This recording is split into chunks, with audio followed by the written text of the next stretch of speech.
আমাদের উত্তরবঙ্গে তো এক বিভৎস ভয়ঙ্কর পদ্ধতিতে মা বাবা কর্তৃক তার সন্তানকে খুন করা হয়েছে। আপনারা অবশ্যই সোশ্যাল মিডিয়ার সুবাদে জানতে পেরেছেন, কুড়িগ্রামে বিবাহ উপযুক্ত এক মেয়ে স্কুলে ক্লাস 10 বা 7, 8, 9, 10 পড়ে স্বাভাবিকভাবেই সে ছোট থেকে বড় হয়েছে বাবার ঘরেই ঘুমিয়েছিল, শুধুমাত্র কেবলমাত্র প্রতিপক্ষকে ঘায়েল করবার জন্য। রাত্রি 2:30 থেকে 3টা বাজে মা, চাচি এবং বাবা মিলে মেয়েটাকে ঘুম থেকে জাগালো। মেয়েটার চোখে মুখে ঘুম, 2:30টার টাইমের ঘুম বুঝেন কি পরিমাণ। ওকে টেনে যখন উঠাচ্ছে ওর চোখ খুলতেছে না, ওর ঘুম সরতেছে না। ও বলতেছে, ছাড়ো আমাকে, আমার ঘুম পেয়েছে। ওর চাচি আর মা বলল, ওঠ। এক পর্যায়ে তাকে দাঁড় করালো। তখন ও চোখ মুখ মুছতেছিল। এরপরে ওকে ঘর থেকে বের করে নিয়ে আসলো। ও বলতেছে, না, তোমরা আমাকে কই নিয়ে যাও, ঘর থেকে বের করে দাও কেন? চাচি আর মা বলতেছে, এদিকে আসে, কাজ আছে। একটা পর্যায়ে ঘর থেকে বের করে বাড়ির ভিতর থেকে বের করে বাড়ির বাহিরে যখন নিয়ে যাচ্ছে, তখন ওর চোখ মুখ খুললেও মেধা খোলেনি। ও বুঝতেই পারে নাই, কল্পনাই করতে পারে নাই যে আমার গর্ভধারিণী মা আমাকে হত্যা করতে পারে। ও যদি বুঝতে পারতো তাহলে তো রাত্রিবেলায় দৌড়ে পালিয়ে আত্মরক্ষা করত। একটা পর্যায়ে তাকে বাড়ি থেকে বের করে মাঠের ভিতরে নিয়ে গেল। ও তখনও বলতেছে, আমাকে ছাড়ো, কই নিয়ে যাও? দেখতে দেখতে একটা পর্যায়ে প্রতিপক্ষের ভুট্টার জমিতে নিয়ে হঠাৎ করে রড দিয়ে তার মাথার উপরে আঘাত করলো তার বাবা। আঘাত করতেই মেয়েটি জমিনের ভিতরে লুটে পড়ল। উপর্যুপরি আঘাতের কারণে বিভৎস ভয়ঙ্কর পদ্ধতিতে নির্যাতন করে এই মেয়েটাকে খুন করে রেখে আসলো প্রতিপক্ষের জমিতে। সকালবেলায় যখন লোকজন উঠেছে, লাশ পাওয়া গেছে ভুট্টার জমিতে। পুলিশ প্রশাসন আসলো। বাবা মা তখন নাটক তৈরি করলো, এমনি চোখে মুখে একটু কান্নার ভাব নিয়ে ডিরেক্ট জমিওয়ালার বিরুদ্ধে মামলা দায়ের করল। লাশ নিয়ে যাওয়া হলো। এরপরে পুলিশের সন্দেহের তীর ফ্যামিলির দিকেই। সর্বপ্রথম অ্যারেস্ট হলো তার চাচি। চাচিকে যখন রিমান্ডে নিল, ও তো কিলার খুনি না, জীবনের প্রথম খুন করেছে। খুনের আগে মনের অবস্থা এক রকমের থাকলেও এখন আর এক রকমের। জিজ্ঞাসাবাদে প্রথমেই অকপটে স্বীকার করলো, আমি এই খুনের সাথে জড়িত। তবে আমি একা না, মাস্টার মাইন্ডে ছিল তার গর্ভধারিণী মা আর জন্মদাতা বাবা। তাদের সাথে করেই হত্যা করা হয়েছে। আমি জিজ্ঞাসা করতে চাই, 24 পরবর্তী বাংলাদেশে অপরাধের যে সিনসিনারি আমরা দেখতে পাচ্ছি, এ তো জাহিলি যুগের বর্বরতাকেও হার মানিয়ে দিয়েছে। জাহিলি যুগে বাবা কর্তৃক কন্যা সন্তানকে জীবন্ত কবর দেওয়ার ইতিহাস থাকলেও মা কর্তৃক তার গর্ভের সন্তানকে হত্যা করার মতো জঘন্যতম বিভৎস ভয়ঙ্কর এই অপরাধ জাহিলি যুগেও অনুষ্ঠিত হয় নাই, কখনো এই অপরাধ সংগঠিত হয় নাই। মুহতারাম হাজিরিন, শুধু কি তাই? শুনলে অবাক হবে। আমি ঢাকার সাভারে থাকি, বাসা। সাভারে একজন মেয়ে তার বাবাকে মেরে ফেলল। আমরা অবশ্য এর আগেও 2-1 বার শুনেছি মেয়ে কর্তৃক বাবা খুন। সেটি ছিল ঐশী নামক এক মেয়ে, পুলিশ অফিসার ছিল সে। ওই পুলিশ অফিসার অবস্থ বাংলাদেশের কায়েদে মিল্লাত খ্যাত জুনাইদ বাবুনগরী রহমাতুল্লাহ আলাইহির সাথে চূড়ান্ত বেয়াদবি করেছিল। বাবুনগরী বলেছিলেন, বিচার আল্লাহর কাছে দিয়ে রাখলাম। মুহতারাম হাজিরিন, এই পুলিশ অফিসারের মেয়ে ঐশী বাবা মাকে নির্মম ভাবে খুন করেছিল।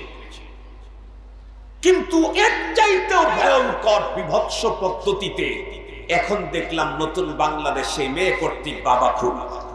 সেটি হলো বাবার এই মেয়েটাকে বাবা এস্টাবলিশ করবার জন্য, উন্নত শিক্ষায় শিক্ষিত করবার জন্য গ্রাম থেকে শহরে নিয়ে আসলো। বাসা ভাড়া করে থাকা শুরু করলো, পড়তে দিল কলেজ ইউনিভার্সিটিতে। ইনকাম যা করে ম্যাক্সিমাম তার এই মেয়ের পিছনেই ব্যয় করে। কেন? ওকে নিয়ে বাবার বিশাল স্বপ্ন। কিন্তু কিছুদিন যেতে না যেতেই বাবার চোখে ধরা পড়লো এক বিভৎস ভয়ঙ্কর কাহিনী। কি? দিন যতই গড়তেছে মেয়ের ফ্রেন্ড সার্কেল ততই বাড়তেছে। অবশ্য ফ্রেন্ডের ভিতরে বয়ফ্রেন্ড ছিল না, গার্লফ্রেন্ড। সে নিজেও গার্ল, আরো যদি গার্লফ্রেন্ড হয় তাহলে তো তার কোনো ঝামেলা নাই। কিন্তু না, বাবার চোখে ধরা পড়লো ভিন্ন কিছু। সেটি হলো মেয়ে তার গার্লফ্রেন্ডের সাথে অন্ধকার জগতের যাত্রী হয়ে যাচ্ছে। সহজে এক কথায় বলি, সমকামিতায় লিপ্ত হচ্ছে। এটা বাবা যখন বুঝতে পারলো, বাবার মাথার উপরে হিমালয় চেপে পড়লো। হায় হায়, আমি ভাবলাম কি, আমার প্ল্যান কি, আর মেয়ে কোন পথের যাত্রী। একটা পর্যায়ে বাবা তাকে ঠান্ডা মাথায় বুঝাবার চেষ্টা করলো, কিন্তু না, মেয়ে বুঝবার না। বাবানের উপায় হয়ে যখন প্রেসার ক্রিয়েট করলো, তখনই মেয়ে সিদ্ধান্ত নিল, বাবাকে পৃথিবী থেকে বিদায় না করলে আমি আমার জীবনে মজা নিতে পারবো। এ কারণে মেয়েটি তার বাবাকে চেতনানাশক মেডিসিন খাওয়াইয়া দিয়া ঠান্ডা মাথায় বাবাকে হত্যা করল। হত্যা করেই ক্ষান্ত হলো না, হত্যার পরে ধারালো ছুরি বাবার দেহের বুকের ভিতরে কচ কচ করে ঢুকিয়ে দিচ্ছে আর টেনে বের করতেছে।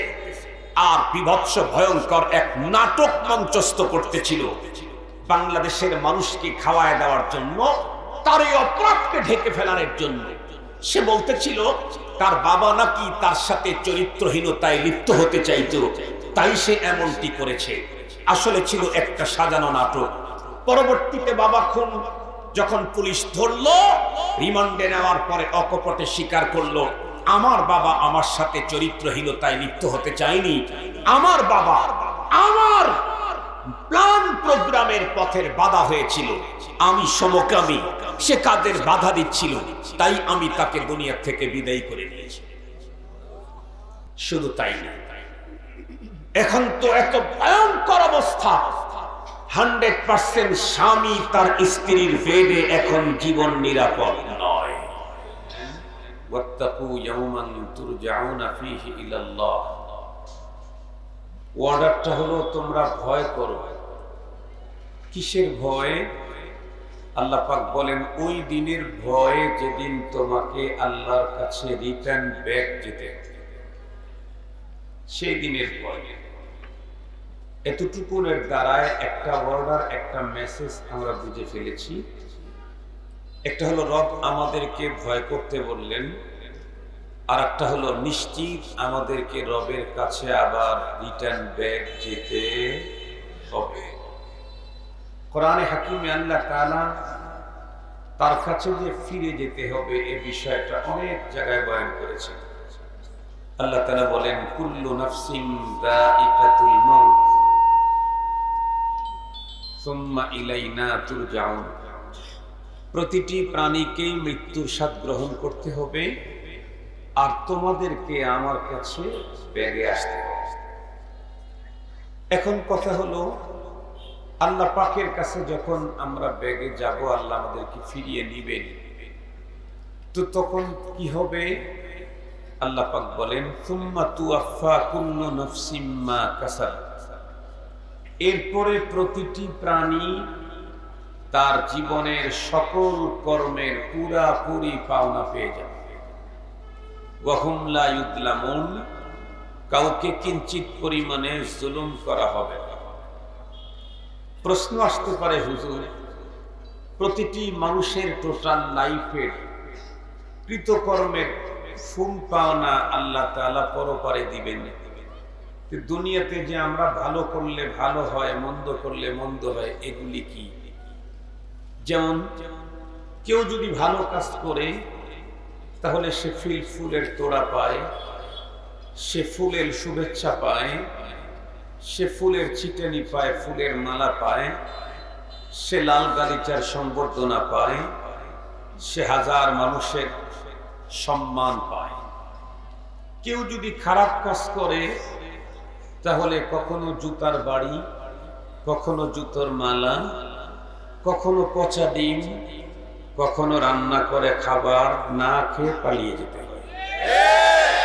এগুলি তো মন্দ কাজেরই পানিশমেন্ট, নাকি বলেন? এখন কথা হলো, তো ভালো মন্দ করলে তো দুনিয়াতে ভালো এবং মন্দ পাওয়াই যায়, তো এগুলি কি? কোরআনে হাকিমে আল্লাহ তাআলা বলেন এগুলি হলো সিম্পল। ওয়ালানুযীকান্নাহুম মিনাল আযাবিল আদনা ওয়ালানুযীকান্নাহুম মিনাল আযাবিল আদনা দুনাল আযাবিল আকবার লাআল্লাহুম ইয়ারজিউন। আল্লাহ তাআলা বলেন আমি তো ওদেরকে পরপারের ভয়ঙ্কর শাস্তি ভোগান্তির আগে দুনিয়াতে সিম্পল দিয়ে থাকি। তার মানে জুতার মালা, জুতার বাড়ি, পচা ডিম, রান্না করে খাবার না খাওয়া, আরো যা আছে এগুলি আমাদের পাপের ফুল পাওনা না। এটা হলো সিম্পল। এই সিম্পল শাস্তি পাওয়ার পরে কেউ যদি ভয়ঙ্কর শাস্তির কথা অন্তরের ভিতরে এনে কৃতকর্মের উপরে 100% তওবা করে আর আগামী দিনে আর কখনো গুনাহের দিকে অগ্রসর না হয়, তাহলে তো সে বেঁচে গেল। আর যদি অপরাধ করার পরেও তার ভিতরে অনুশোচনা তৈরি না হয়, তাহলে রব বলেন এটা তো সিম্পল, পরপারে আমি দিলাম। কি দিবেন? فَيَوْمَئِذٍ لَّا يُعَذِّبُ عَذَابَهُ أَحَدٌ وَلَا يُوثِقُ وَثَاقَهُ أَحَدٌ। আল্লাহ পাক বলেন কি দেব? ভালো করে শোন শোন। فَيَوْمَئِذٍ لَّا يُعَذِّبُ عَذَابَهُ أَحَدٌ। পৃথিবীতে তো কত রঙের কত ঢঙ্গের নির্যাতনের ইতিহাস, খবর, মেসেজ তোমরা শুনেছ। জীবন্ত মানুষের শরীর থেকে চামড়া ছেলার কথা শুনেছ। জীবন্ত মানুষের শরীর থেকে গোশত কেটে কেটে খেতে তোমরা দেখেছ। জীবন্ত মানুষকে কড়ার ভিতরে দিয়ে ফ্রাই করতে দেখেছ। আল্লাহ পাক বলেন এই জাতীয় কোনো নরমাল শাস্তি আমি পরে দেব না। আমার শাস্তি হবে যেই জাতীয় শাস্তি পৃথিবীতে কেউ কোনোদিন দিতে পারে নাই, ওই শাস্তির কল্পনাও কেউ কোনোদিন করতে পারে। এমন ভয়ঙ্কর শাস্তি দেব আমি পরপারে। পৃথিবীতে অপরাধীদেরকে বেঁধে রাখার দৃশ্য তোমরা দেখেছ। কাউকে এভাবে বেঁধে রাখছে, কাউকে ঝুলায় রাখছে, কাউকে আরেক সিস্টেম, কাউকে আরেক পদ্ধতি। আল্লাহ বলেন আমি যে অপরাধীদেরকে বাঁধবো, এই পদ্ধতিতে, এই পদ্ধতির বাধা পৃথিবীর কোনো মানুষ কোনোদিন বাঁধতে পারে না। এই মেসেজের দিকে আমি আলোচনাটাকে নিয়ে যেতে চাই না। আমার আজকের মূল টার্গেট হলো ওয়ার্ডার। তাহলে এখানে আমরা দুইটা মেসেজ পেলাম। একটা হলো আমাদের প্রত্যেককে আল্লাহ পাকের কাছে রিটার্ন ব্যাক যেতে হবে, কোনো সন্দেহ আছে কি? নাই। দ্বিতীয় নাম্বার হলো তার কাছে গেলেই আমি আমার টোটাল লাইফে যা করেছি, ভালো করি আর মন্দ করি, সবগুলির পাওনা পুরাপুরি আমাকে তখন বুঝিয়ে দেওয়া হবে। فَمَنْ يَعْمَلْ مِثْقَالَ ذَرَّةٍ خَيْرًا يَرَهُ وَمَنْ يَعْمَلْ مِثْقَالَ ذَرَّةٍ شَرًّا يَرَهُ। রব বলেন এমনটাই টুপাই বুঝায় দেব, কিঞ্চিত পরিমাণে তুমি অনুপরিমাণ পরমাণু পরিমাণ ভালো করছো, এটা তোমাকে দিয়ে দেওয়া হবে। অনুপরমাণু পরিমাণে কখনো তুমি একটু খারাপ করেছো, এটাও তোমাকে দিয়ে দেওয়া হবে। মুহতারাম হাজিরিন, আমি বলছি আগেই যে আমি মেসেজের উপরে আজকে কোনো আলোচনা করব না। আমার আজকের আলোচনা হলো বর্ডারের উপরে।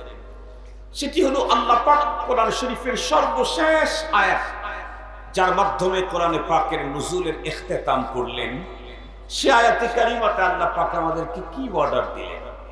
অর্ডার দিলেন তোমরা ভয় করো।